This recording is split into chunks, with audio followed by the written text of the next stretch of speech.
Doctor First, written and illustrated by Adam Hargreaves.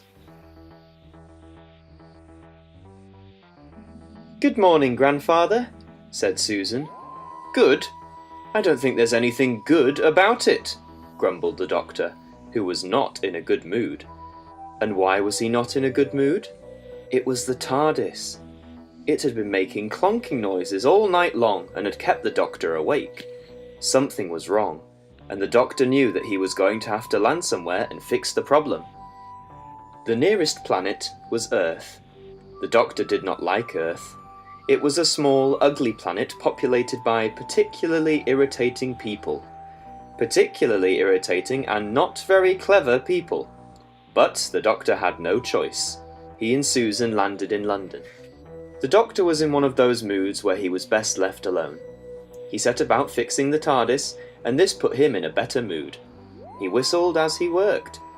Whistling was something the Doctor rarely did. The TARDIS was soon mended, and it was time to go. But where was Susan? Out exploring in the city, no doubt. The Doctor waited, and waited, and then he waited some more.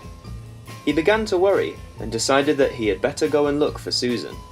He stepped out of the TARDIS, and was immediately confronted by a group of strangely dressed people. The Doctor was appalled by their casual dress sense. "Hey man, what's your name?" asked one of the badly dressed people. "The Doctor," replied the Doctor.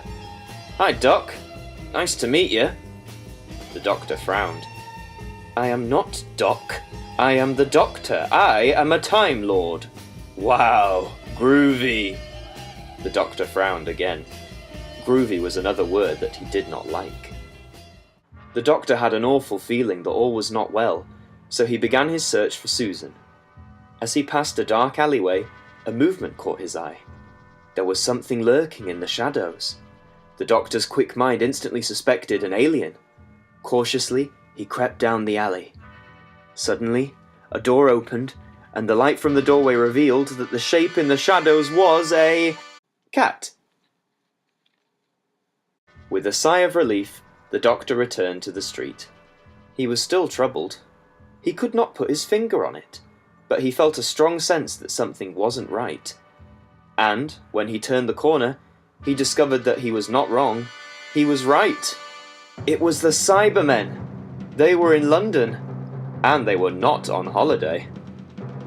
The Doctor knew the Cybermen well enough to know that they were not sightseeing. Cybermen were not interested in the changing of the guard. Cybermen were not interested in souvenirs. What they were interested in was taking over the world. The Doctor ran for his life as the Cybermen fired their lasers at him. The Doctor was not fast.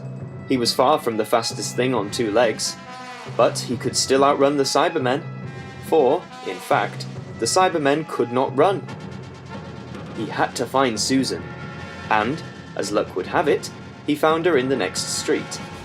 She was listening to some music on a radio. Pop music. The Doctor would not have described pop music as music. He would have described it as noise. The Doctor frowned, but it gave him an idea. He made some quick adjustments to the radio. The radio waves drifted down the street, and the effect on the Cybermen was extraordinary. They were thrown into confusion. The wires crossed in their mechanical brains. Their legs jerked and their arms whirled. They did not know whether to take over the world or to dance. It was all too much for them. They turned tail and fled for their spaceship. The effect was equally dramatic on the Doctor. He smiled. "You're smiling!" cried Susan in amazement. "Nonsense!" he huffed. "Time Lords don't smile!" And, not for the first time that day, well, can you guess? That's right. He frowned.